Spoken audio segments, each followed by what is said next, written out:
So I wanted to go through some top fall sneakers, and I suppose this is a time where it's not completely cold, and you want, I suppose, better breathability, but also protection from the elements such as rain. And depending on where you are, the rain can be heavy, but also, again, depending on where you are, could be sort of cold as well. And you want sneakers that kind of, I suppose, reflect that as well. So, like I said, give you that bit of breathability, but also enable you to, I suppose, wear sneakers appropriate for that particular time. And so I'll go through some honourable mentions first. And for me, one of the ones is the 990 V6. And obviously this is a colourway that's quite sort of bright, so I wouldn't choose this particular colourway. But with the 990 V6, there are sort of black and grey colourways that you can wear during this time. And they're a very sort of comfortable sneaker, quite sort of on the expensive side. But if you choose the right colourway, they work perfectly well for the sort of fall season, where this has sort of leather material but has sort of breathability as well. Not going to keep you too protected from the elements, so I won't wear this on, say, a heavy rainy day. But there's enough sort of protection in there, for light rain and things like that. However, if you do that, then make sure you use some sort of protective spray for the suede. And then another one which is up is the Salomon ACS Pro, and why I've chosen this versus, say, the XT4 or the XT6 is mainly for its breathability. As you can sort of see from the upper, it's one of those trainers that is, I suppose, different in terms of its aesthetics. It's not for everyone, and it's mainly used as a hiking shoe. But I find this, when the weather is really bad, needs to be sort of perfect for those really heavy rainy days, and also gives that sort of breathability as well. And they perform quite well for rain protection as well. I've not found sort of water to seep too far in as well, which is really good. And obviously it's not Gore-Tex material, but these are obviously meant for all-terrain type wear, and that's what makes them perfect. And because you have these sort of ventilations on the side, on these side panels, and also at the front, it provides that sort of breathability as well. And to me, they feel like, which I've talked about before in other reviews and stuff, very similar to a Air Max Plus in that respect. They're quite sort of light on feet still, and give you that really good grip as well. I always find the grip on these to be, really well in terms of how they function for sort of rainy, wet, slippy days. So definitely one worth checking out. And then another one which is more, I suppose, more for the budget conscious really, is the Terminator Low. I found these to be really popular in terms of like the reviews that I've done. They seem to have gained quite a bit of popularity, and the reason why I choose this particular colorway, which is the black colorway, you can find them for very cheap, and I think this is the Phantom version, which is its all black colorway. And what I will say about this particular pair, it's one that I've been wearing, and the leather quality on this is super nice and works really well. And then you have the plush leather collar lining as well. Feels similar to a Nike Dunk, or maybe slightly better than Nike Dunk, comparing to almost to a Jordan 1. So if you just want something different on feet versus a Jordan 1, and you like wearing that kind of silhouette, then this is one to go for, because you have this nice sort of Nike on the back and very sort of 80s style. So I can definitely recommend this, and like I said, you can pick them up at bargain prices depending on where you shop. They're starting to sort of dry up now, but I picked this particular pair up, I think around £60–65. And another pair which is really popular at the moment, from what I can see on YouTube anyway, from the video review that I did, was this Air Max 2013. And what I'll say about this pair, it's not the most protective, but it gives you sort of breathability. But what I find is the inside, in terms of the upper, it has a lining in there, so it keeps you semi-protected, I guess, and also quite warm because you have these sort of plastic overlays. It gives you that nice bit of protection as well.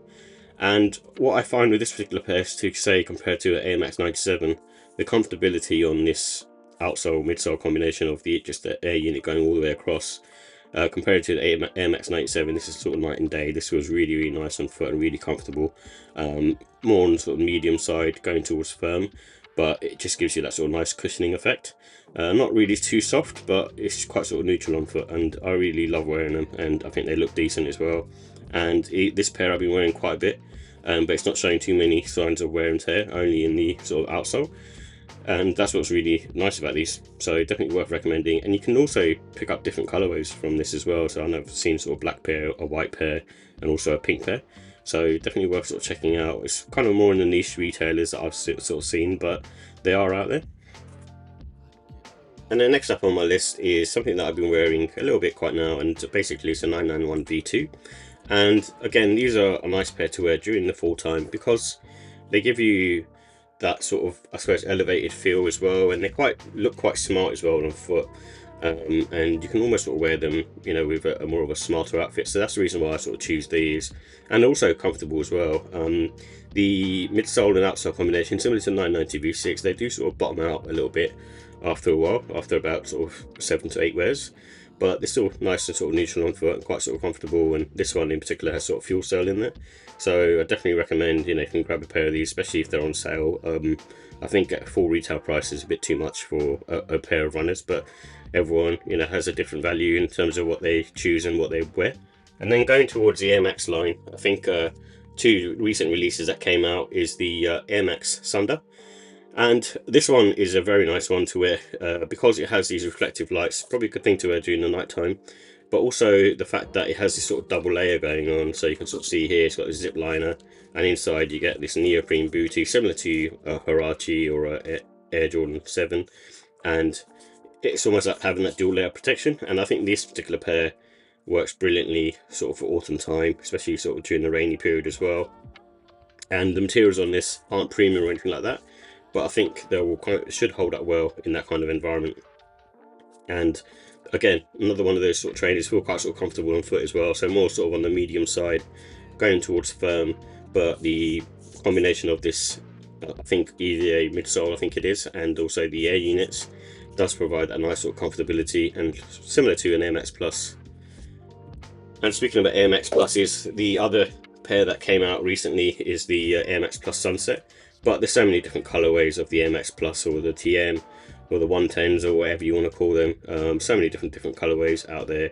And what's nice about these multicolored ones is they don't show up dirt that often. So apart from, say, the midsole, which is white, that's predominantly where you're going to show the dirt. But other than that, the upper is one of those things that if you choose the right colorway, obviously not white, but it will serve you very well, in my opinion. And I think they work well as a full shoe because the material on this feels to me sort of slightly thicker than an Air Max 1, for instance, and doesn't have too much sort of breathability. Even though the upper is predominantly mesh, it has a sort of protective layer going around it in the inside, and the cushioning that you get from the Air Max units is really nice as well. Still sort of on the medium firm side, but very sort of neutral on foot and a good one to wear. And because it sort of sits slightly higher up, you don't get the puddles and things like that going towards your feet.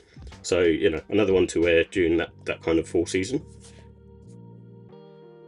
And then moving on to sort of dunks. I mean, you can choose a whole host of SB dunks, but dunks are a good one to wear during this time period as well. So especially SB dunks, because of the fact that you can pick them up pretty reasonable, and depending on which colorway sort of takes your fancy, then this is one definitely worth grabbing. But this is obviously the big money savings, and these aren't going for too much on the resale. And what I like about this pair is one, the materials and the colors on this is quite sort of neutral, but also quite sort of funky.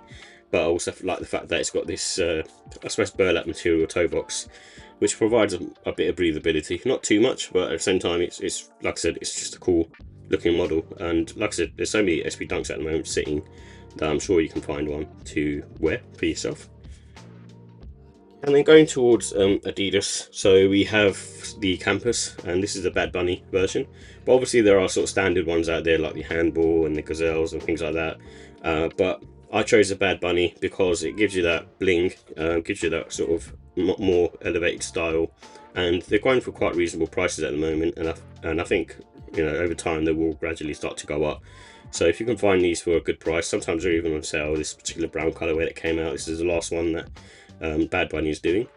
And like I said, I just like the way it looks, like the way it feels. It's a bit, I suppose, not much breathability in there, but I just think it works well as a full shoe because for that reason it's gives you enough protection and quite sort of a solid shoe as well, and just looks cool as well on foot. And another pair of Adidas trainers. Obviously these are popular at the moment, and I think I've sort of raised before, I didn't get on with the high versions too much, but with this one I think it's one of those ones where depending on which model you like really. I prefer the lows because I wear them more casually. I don't really use them for basketball, But this one's a perfect full sneaker.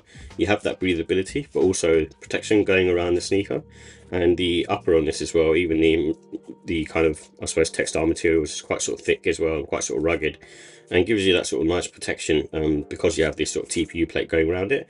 And this particular pair, being grey and dark as well, is a perfect one to wear during the fall season because, like I said, it won't look that dirty either. And I just think it's a very cool pair, and there's going to be quite a few colorways coming out over the next few months for the AE1 Low, so definitely be on the lookout for those. There is another, I think, standard sort of grey pair coming out as well, so definitely worth checking these out. And then moving on to Jordans, this is the last pairs that I've got, and a staple will be, you know, like wearing a pair of Jordans, so whether it's a Jordan 1 High or Jordan 1 Low. And this is obviously the Mocha colorway, so this is a really nice one to wear, especially the lows. I'm more of a lows fan, but I do really like, you know, this particular pair is just really cool, and a nod to the high version as well, which came out a few years back, and just an easy to wear pair really because of the colorway. And same goes to the latte pair as well. It's a similar sort of thing, but gives you that sort of protection overall during the sort of fall season. Not the most comfortable on foot nowadays, but they're still quite sort of neutral, almost sort of shoe-like, but I find them, you know, to be fine to wear. I kind of like wearing them, and I think they all still look really cool in my eyes. And then another one to mention is the any kind of Jordan 4 really. Again, it gives you that little bit of breathability. I won't say they're too breathable, but again, it's one of those shoes that, because it has sort of more a leather upper, it keeps you sort of protected. But obviously with this one being a white colorway, you want to be careful when you wear these, but you know, this is a perfect time to wear them because it gives you that sort of added warmth, but also, you know, that coolness factor as well.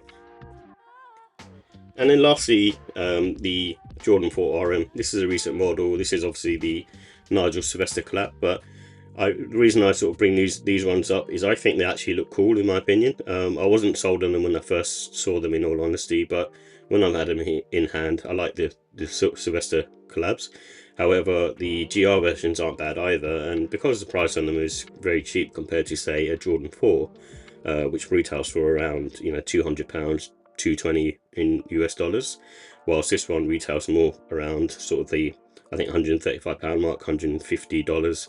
It's cheaper and has the same sort of Jordan 4 outsole midsole technology. Obviously, you know, I'm going to say it's not as nice looking as a Jordan 4, but for me, if you're on a budget and you want a Jordan, and you know, this is a good one to buy, and especially if you're into sort of action sports as well. So, you know, I definitely recommend getting these, and because it's more of a lower cut, I think it's you know, a cool addition to the Jordan line.